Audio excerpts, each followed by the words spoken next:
Hello everyone, welcome back to my YouTube channel IIT and Study Point. I am Shivashankar Hasda, a third year undergraduate student in the Department of Electrical Engineering at IIT Kharagpur. In this video, I will be telling you an excellent trick to find out oxidation number of a particular atom from structure. Okay. Without any delay, let's get started. Today's topic is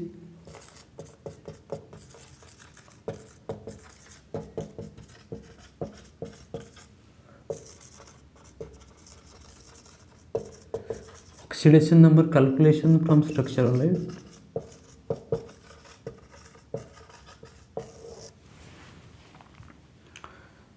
मान लेते हैं मेरे पास एक compound है sulphuric acid. Right.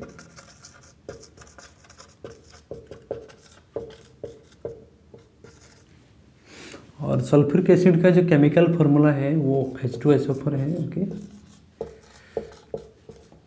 और इसका जो structural formula है वो कुछ इस तरह है. यहाँ पे हाइड्रोजन हुआ, इसके पास देयर इज ऑक्सीजन, इसके बाद यहाँ पे एक ऑक्सीजन है, उसके बाद यहाँ पे sulphur atom and there is oxygen, ये हाइड्रोजन, और यहाँ पे डबल बॉन्डेड ऑक्सीजन और यहाँ पे एक डबल बॉन्डेड ऑक्सीजन. ओके. मान लेते हैं इस सल्फ्यूरिक एसिड स्ट्रक्चर में मुझे इस सल्फर एटम का ऑक्सीडेशन नंबर निकालना है. ओके. तो कैसे निकालूँ? ओके. तो सबसे पहले ये देखते हैं क्या करना चाहिए. ओके. अगर मुझे इस सल्फर एटम का ऑक्सीडेशन नंबर निकालना है तो सबसे पहली बात है कि इस सल्फर एटम ने जितना बॉन्ड बनाया है सारे बॉन्ड को मुझे 1 by 1 ब्रेक करना है. ओके. एंड एक बॉन्ड को ब्रेक करने का टाइम वो बॉन्ड जिस दो एटम के बीच है उन दोनों एटम को मुझे पार्शियल चार्ज असाइन करना है. ओके. तो चलिए इस सल्फर एटम ने जो जो बॉन्ड बनाए हैं सारे बॉन्ड को 1 by 1 ब्रेक करते हैं. ओके. तो सबसे पहले ये डबल बॉन्ड को ब्रेक करते हैं ये. तो जैसे ही मैंने इस डबल बॉन्ड को ब्रेक किया, ओके, तो मुझे ये डबल बॉन्ड सल्फर और ऑक्सीजन के बीच है. ओके. तो सल्फर और ऑक्सीजन में से ऑक्सीजन का इलेक्ट्रोनेगेटिविटी ज़्यादा है तो इस ऑक्सीजन को मैं -2 चार्ज असाइन करूँगा और इस सल्फर एटम को +2 चार्ज असाइन करूँगा. ओके. आपको हमेशा ध्यान देना है जिस एटम का इलेक्ट्रोनेगेटिविटी ज़्यादा है उसको नेगेटिव चार्ज असाइन करना है और जिसका इलेक्ट्रोनेगेटिविटी कम है उसको पॉजिटिव चार्ज असाइन करना है. ओके. अगर आप डबल बॉन्ड को ब्रेक कर रहे हैं तो +2 एंड -2 देना है. ओके. सिमिलरली आइए देखते हैं, इसको ब्रेक करते हैं. ये एक सिंगल बॉन्ड है. ओके. सल्फर और ऑक्सीजन के बीच. ओके. इनमें से किसका इलेक्ट्रोनेगेटिविटी ज़्यादा है? ऑब्वियसली ऑक्सीजन का, क्योंकि ये हम सिंगल बॉन्ड को ब्रेक कर रहे हैं तो इसको हम देंगे -1 चार्ज, इसको देंगे +1 चार्ज. ओके. सिमिलरली इस डबल बॉन्ड को ब्रेक करते हैं. ओके. ये मोर इलेक्ट्रोनेगेटिव एटम को हम -2 चार्ज देंगे और इसको +2 चार्ज देंगे. ओके. सिमिलरली जब इसको ब्रेक करेंगे तो इसको -1, इसको +1 चार्ज देंगे. ओके. अब आइए देखते हैं इस सल्फर एटम के ऊपर नेट चार्ज कितना है. Okay. What is the net charge over this sulphur atom? ये +2 +1 +2 +1. ओके. So total +6. ओके. सो ये जो भी नेट चार्ज है that is the oxidation number of sulphur atom. Okay.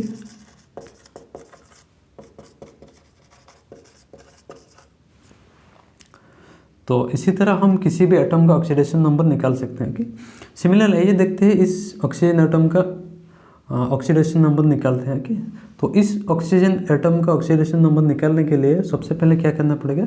इस ऑक्सीजन ने जितना बॉन्ड बनाए हैं सारे बॉन्ड को ब्रेक करना है. ओके. तो सबसे पहले आइए इस बॉन्ड को ब्रेक करते हैं. ये बॉन्ड हाइड्रोजन और ऑक्सीजन के बीच है. ओके. तो हाइड्रोजन और ऑक्सीजन में से ऑक्सीजन के इलेक्ट्रोनेगेटिविटी ज़्यादा है क्योंकि ये सिंगल बॉन्ड है. इसको हम देंगे -1 और इसको देंगे +1. ओके. इसके बाद इस बॉन्ड को ब्रेक करते हैं. ये बॉन्ड किस एटम के बीच है? दो ऑक्सीजन के बीच है. ओके. क्योंकि इन दोनों का इलेक्ट्रोनेगेटिविटी सेम है तो जब हम इस टाइप का बॉन्ड को ब्रेक करेंगे तो 0 चार्ज देना पड़ेगा. ओके. तो इस ऑक्सीजन के ऊपर नेट चार्ज कितना हुआ? -1. ओके. तो इस ऑक्सीजन का जो ऑक्सीडेशन नंबर हो जाएगा दैट विल बी -1. ओके.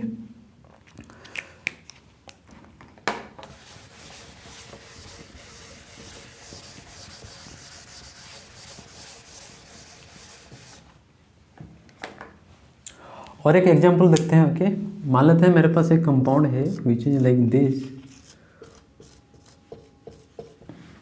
तो इसको बोला जाता है हाइड्रोजन साइनाइड। ओके, सो मान लेते हैं मुझे इस कार्बन का ऑक्सीडेशन नंबर निकालना है। ओके, तो इस कार्बन का ऑक्सीडेशन नंबर निकालने के लिए सबसे पहले मुझे क्या करना है, इस कार्बन एटम ने जितना बॉन्ड बनाया है सारे बॉन्ड को मुझे ब्रेक करना है। ओके, तो सबसे पहले इसको मैं ब्रेक करूँगा।